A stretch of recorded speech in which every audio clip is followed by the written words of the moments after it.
Hello बच्चों, स्वागत है आप सबका हमारे इस नए लेक्चर में नंबर सिस्टम के। और बच्चों, आपको याद ही होगा कि लास्ट लेक्चर में हम देख रहे थे कि रियल नंबर्स और उसका डेसिमल एक्सपेंशन किस तरीके से होता है।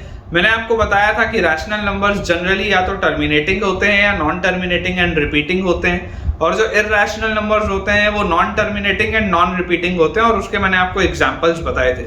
चलिए स्टार्ट करते हैं अपना आज का अमेजिंग सा लेक्चर, इसी कंसेप्ट को आगे लेकर चलते हुए। इमेजिन करिए बच्चों, देखिए आपके पास बुक में 3 फ्रैक्शंस लिखे हुए हैं, 3 रैशनल नंबर लिखे हुए हैं। जैसे अगर मैं आपके लिए एक नंबर लिखूं, सबसे पहले 10/3, उसके बाद दूसरा नंबर मैं आपके लिए लिखता हूं 7/8, और उसके बाद बच्चों मैं तीसरा नंबर आपके लिए लिखता हूं 1/7। अब इसमें जो सबसे पहले हमें बात समझ में आती है कि आप ये देखिए, आपकी बुक में यही एग्जांपल्स के रूप में दिए हैं, इसलिए मैं आपको इसी के थ्रू समझा रहा हूं। अगर आप ध्यान से ऑब्जर्व करेंगे तो आपको ये चीज दिखेगी कि ये तीनों ही रैशनल है।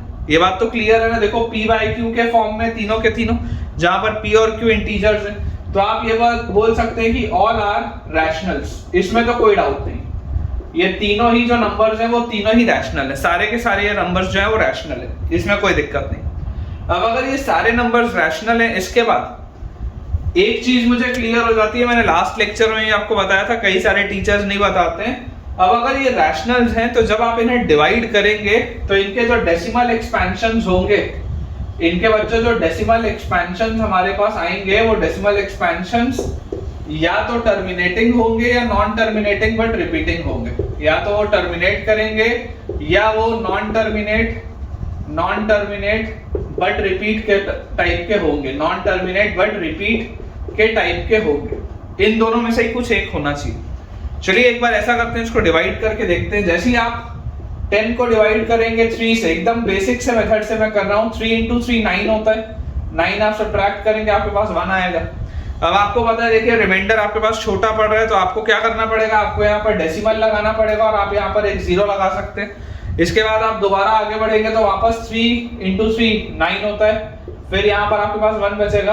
फिर आप जैसे इसको 10 करेंगे, फिर आप यहाँ 3 लगा देंगे, फिर सब्ट्रैक्ट करेंगे, फिर 1 बचेगा। आप देख सकते हैं कि कंटिन्यूअसली रिमाइंडर जो है वो सेम है। रिमाइंडर जो है वो हर बार ये 1 ही बच रहा है, उसी के बाद आप 0 लगा रहे हैं। रिमाइंडर सेम आ रहा है, देखो सब में रिमाइंडर 1 बच रहा है और डेसिमल के आगे आप आते जा रहे हैं। इसका मतलब इसका डेसिमल एक्सपेंशन किस फॉर्म का होगा, 3.33333333 एंड सो ऑन। इसका डेसिमल एक्सपेंशन इस फॉर्म का होगा, और इसी को हम क्या बोल सकते हैं, 3.3 बार। ये जो लिखा हुआ है ना, ये जो ऊपर लकीर बनाई हुई है, इस लकीर को बोला जाता है बार। इस लकीर को बच्चों बोला जाता है बार। बार मतलब क्या होता है कि ये बार बार आ रहा है। जितने नंबर्स के ऊपर लकीर होगी उतना उसका मतलब होता है कि वो नंबर बार बार आ रहा है। तो 3.3 बार अगर मैंने लिखा है, इसका मतलब 333333 कंटिन्यू आ रहा है। ठीक है, ये इसका मतलब होता है।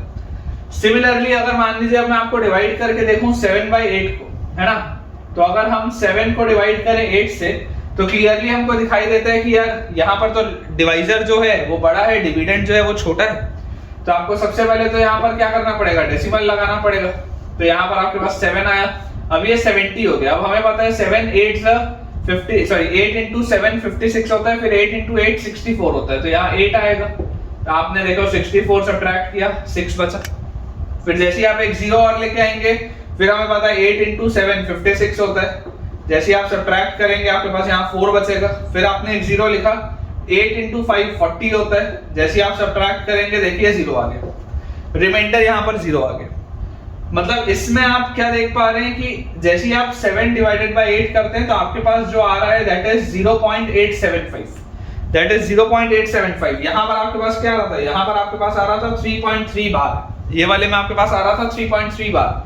एंड सिमिलरली अगर मैं 1 को डिवाइड करूं 7 से, 1 को अगर बच्चों में डिवाइड करूं 7 से, तो मुझे यहाँ पर देखो क्या चीज समझ में आती है कि जैसे ही आप डेसिमल लगाएंगे, सबसे पहले तो सब्ट्रैक्ट करेंगे, 1 बचेगा, फिर 0 आ गया, फिर 7 1 × 7 7 आपने सब्ट्रैक्ट किया, फिर 3 हुआ, फिर एक 0 आ गया, फिर 7 4 28 आपने सब्ट्रैक्ट किया, फिर 2 आ गया। उसके बाद वापस 20 हुआ, तो 7 2 14, तो 14 आपने सब्ट्रैक्ट किया, तो अब आपके पास यहाँ पर आ गया 6।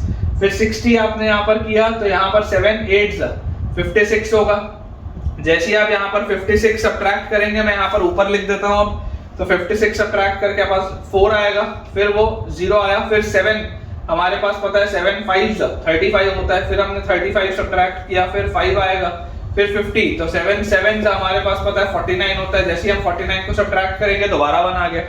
इसमें मतलब देखने वाली चीज क्या है कि देखिए ये 1 से आपके पास आना स्टार्ट हुआ था, सबसे पहले आपके पास जो रिमाइंडर बचा था वो 1 बचा था, और अब यहाँ पर आके फाइनली इतने सारे के बाद दोबारा रिमाइंडर आपके पास 1 बच रहा है। इसका मतलब क्या है? इसका मतलब सिर्फ ये है कि अब ये पैटर्न रिपीट होना लगेगा। मतलब पैटर्न रिपीट होने का मतलब क्या है? पैटर्न रिपीट होने का मतलब है बच्चों कि ये आपके पास जो 142857 लिखा है, अब वो दोबारा 142857, फिर दोबारा 142857, फिर दोबारा 142857, ये कंटिन्यू अब चलता रहेगा। समझ पा रहे हो आप? तो इसका मतलब आप इसको क्या बोल सकते हो, ये वाला जो होगा इसका डेसिमल एक्सपेंशन विल बी 0.142857, और इस पूरे का बार मतलब ये वाली जो पूरी चीज है ये कंटिन्यूअसली अब चलते जा रही है।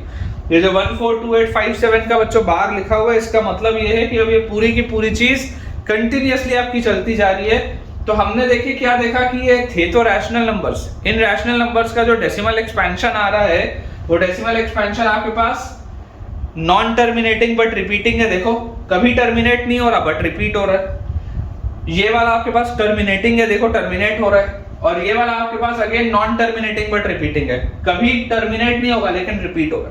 तो एक चीज आप गारंटी के साथ बोल सकते हैं कि आपके पास जो भी फ्रैक्शंस होते हैं उन फ्रैक्शंस का जो डेसिमल एक्सपेंशन होता है it is always of the form either it is terminating, या तो वो किसी पॉइंट के बाद जाके खत्म हो जाएगा जहां पर रिमाइंडर 0 आ जाएगा, या वो कभी खत्म नहीं होगा, नॉन स्टॉप चलता रहेगा, लेकिन आफ्टर अ पॉइंट रिपीट होना स्टार्ट हो जाएगा। जैसे यहाँ पर आप देख रहे हैं ये रिपीट हो रहा है, यहाँ पर आप देख रहे हैं ये रिपीट हो रहा है। ठीक है, तो आई होप बच्चों आपको ये वाला पॉइंट अच्छे से क्लियर होगा। पहला वाला है हमारे पास 3.3 बार, बिल्कुल सही है। दूसरा वाला हमारे पास है 0.875, ये भी बिल्कुल करेक्ट है। और तीसरा वाला है हमारे पास 0.142857 बार, ये भी बिल्कुल सही। तो ये इतना आपको मुझे उम्मीद है समझ में आया होगा। अब इसमें 2-3 बहुत अच्छा ऑब्जर्वेशन है, अपन वो देखते हैं। अब बच्चों इसमें जो ऑब्जर्वेशन देखा गया है इस तरीके के डिवीजन में आपकी बुक में भी लिखा हुआ है, आप साथ साथ मेरे लिखेंगे ताकि आपके नोट्स बहुत अच्छे तरीके से बन पाए। तो ऑब्जर्वेशन में जो सबसे पहला हमारे पास पॉइंट है वो लिखा हुआ है कि जो रिमाइंडर होता है it either become 0 after a certain stage, है ना, लिखते चलेंगे remainder either becomes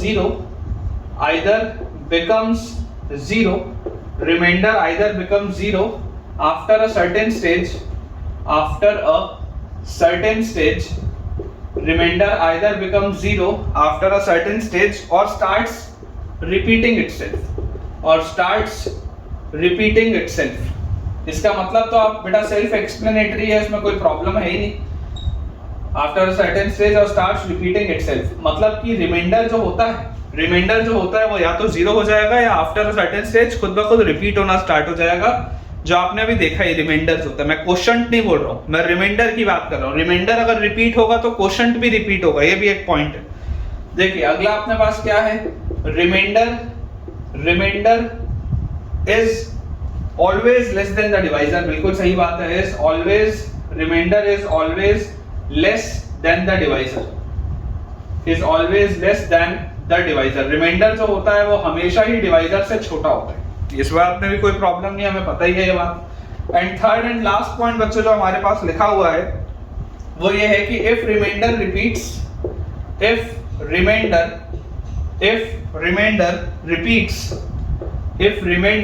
repeats then the numbers in the quotient also repeats, then the numbers in the quotient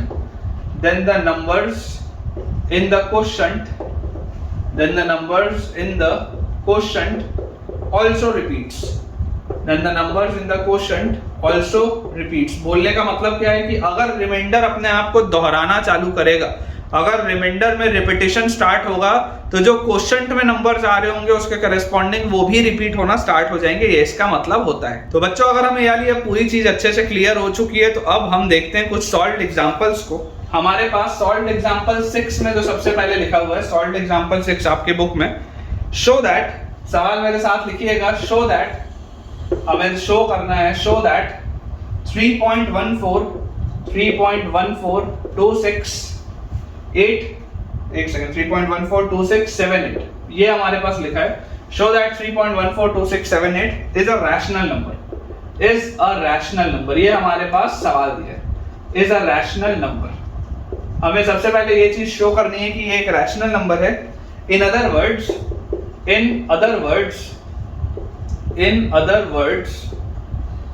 express 3.142678, in other words express 3.142678 in the form p by q,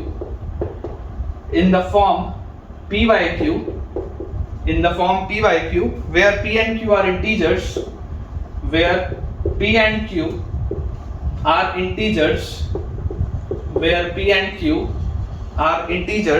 and q is not equal to 0,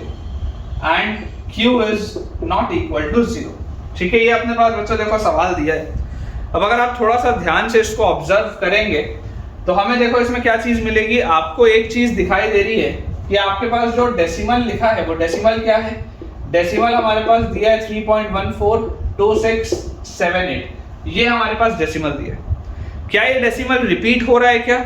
repeat नहीं हो रहा। क्या ये decimal terminate हो रहा है क्या? Terminate हो रहा है। ध्यान से सोचो, ये डेसिमल टर्मिनेट हो रहा है, भले 6 डिजिट के बाद जाके रुक रहा है लेकिन रुक तो गया, नॉन स्टॉप तो आगे तक नहीं चल रहा, अंत हो गया।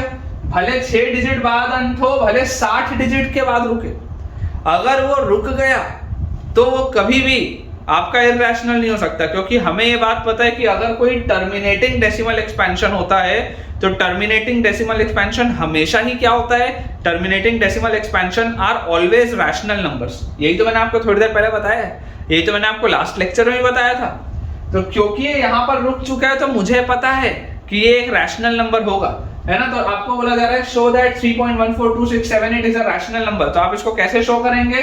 आप इसको लिख सकते हैं 3142678 डिवाइडेड बाय 1 1 2 3 4 5 6। क्या मैं इसको ऐसा लिख सकता हूँ? आप सोच के देखो, जैसे अगर कभी मेरे पास 3.3 लिखा होता है तो मैं 3.3 को 33/10 लिख सकता हूँ ना। देखो ये भी तो आपके पास टर्मिनेट हो रहा है। अगर मान लो सिर्फ 3.3 लिखा हो तो ये भी तो टर्मिनेट हो रहा है। अगर मान लो सिर्फ 3.14 लिखा हो तो इसको आप 314/100 भी तो लिख सकते हैं ना, कोई प्रॉब्लम थोड़ा ना है, टर्मिनेट हो रहे हैं ना। तो अगर टर्मिनेट हो रहे हैं इसका मतलब ये सब रैशनल नंबर्स होंगे। देख लो इसके करस्पॉन्डिंग ये रैशनल नंबर है, इसके करस्पॉन्डिंग ये रैशनल नंबर है, तो ये रैशनल नंबर्स हैं इसलिए ये टर्मिनेट हो रहे हैं, ठीक है। इसमें कोई भी प्रॉब्लम नहीं होना चाहिए। तो सिमिलरली ये जो 142678 है, ये जो 6 डेसिमल है, अगर इन 6 डेसिमल्स को मुझे रिमूव करना हो तो मैं यहाँ पर 6 जीरोस लगा सकता हूँ, कोई दिक्कत की बात ही नहीं है, कोई सोचने की बात ही नहीं है। आप 6 जीरोस आराम से इसमें लगा सकते हैं। तो अगर बच्चों ये चीज समझ में आती है तो मतलब रैशनल तो हो गया। अब आपकी इच्छा है, अब अगर बेटा आप चाहें तो आप इसको सिंप्लीफाई कर सकते हैं फर्दर, कोई दिक्कत की बात नहीं। अगर आपका मन हो तो आप इसको सिंप्लीफाई कर सकते हैं फर्दर, अगर आपको इतने में छोड़ना हो तो आप इतने में इसको छोड़ भी सकते हैं, कोई भी दिक्कत की बात नहीं है। जैसे देखो, अगर मान लो आप इसको सिंप्लीफाई करोगे, हालांकि आपकी बुक में इतने में ही छोड़ दिया गया, हो गया रैशनल, प्रूव हो गया, लेकिन अगर मान लो मैं इसको सिंप्लीफाई करूं तो मैं इसको क्या लिखूंगा, 2 से मुझे दिख रहा है डिवाइड होता हुआ, 2 से जैसे डिवाइड करूंगा तो मेरे पास देखो ये 314 के सामने आ जाएगा 157, और उसके बाद हमारे पास यहाँ पर आ जाएगा 13 और 7 8 में आ जाएगा 39, ये आ जाएगा। और नीचे देखो जैसे ही आप 2 से डिवाइड करोगे तो ये आपके पास 10 लाख है, अब आपके पास नीचे आ जाएगा 5 लाख, ये आपके पास आ जाएगा। क्लियरली मुझे दिख रहा है कि ये सिंप्लीफाइड फॉर्म में, क्योंकि नीचे वाले में सिर्फ और सिर्फ अब 2 और 5 के फैक्टर हैं और ऊपर 2 और 5 का फैक्टर है ही नहीं, तो ये आपका आंसर हो जाएगा। हालांकि आपकी बुक में इतने में छोड़ दिया गया है लेकिन आपका आंसर ये होगा, ठीक है। तो ये आपने देखो p by q के फॉर्म में रिप्रेजेंट कर दिया, इसलिए ये आपका क्या हो गया, रैशनल हो गया। एंड ऑल्सो आप लिख सकते हो also all decimal expansions which terminate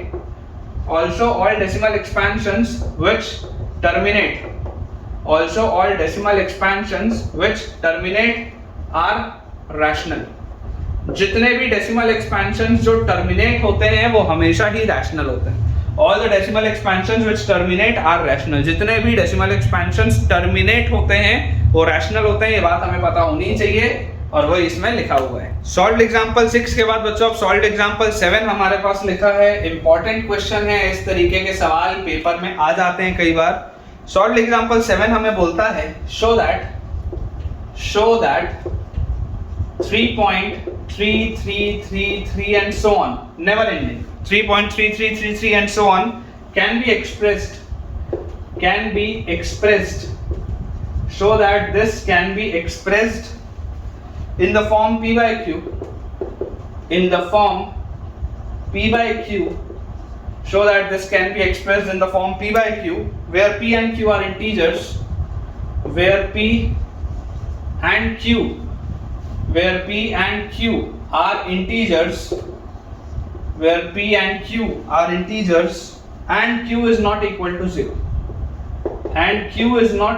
0, ये अपने पास देखिए सवाल लिखा हुआ है।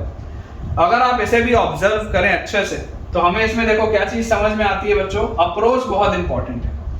आप ये बात जानते हैं कि क्योंकि ये कभी खत्म नहीं होगा, 3 बार लिखा ही होगा, कभी खत्म नहीं होगा, तो इसका मतलब क्या है? इसका मतलब ये है कि आप इस पूरे के नीचे 1 के बाद बार 0 तो लिख नहीं सकते। वैसा तो मैं कर नहीं सकता, मेरे को तो एक प्रॉपर बताना पड़ेगा ना डेसिमल एक्सपेंशन क्या होगा। तो मैं आपको बोलता हूं कि हम इसको लिख लेते हैं, let x is equal to 3.33333 and so on. मान लेते हैं हम इस पूरे को x मान सकते हैं, कोई दिक्कत नहीं। अब मैं अगर आपको बोल दूं मल्टीप्लाई करते हैं 10 से, मल्टीप्लाई 10 ऑन बोथ साइड्स। क्यों मैं ऐसा कर रहा हूं अभी आपको अच्छे से समझ में आएगा। मान लीजिए अगर मैं बोलता हूं मल्टीप्लाई 10 ऑन बोथ साइड, जैसे आप दोनों साइड 10 मल्टीप्लाई करेंगे तो आपके पास आ जाएगा 10x is equal to 33.33333 and so on. ये बात आपको समझने की जरूरत है कि यहां पर भी जो 3 है वो नेवर एंडिंग है, यहां पर भी जो 3 है वो नेवर एंडिंग है, कभी खत्म नहीं हो रहा। जीवन भर वहां पर 3 ही चलता रहेगा। आप जब तक सॉल्व करेंगे तब तक 3 चलेगा, इनफाइनाइट टाइम्स 3 चलेगा, कभी भी वो खत्म नहीं होगा, ये बात श्योर है। इमेजिन करिए अगर मैं इसको इक्वेशन 1 बोलूं, इसको मैं अगर इक्वेशन 2 बोलूं, और मैं आपको बोल देता हूं कि इक्वेशन 2 में से हम इक्वेशन 1 को सब्ट्रैक्ट करते हैं।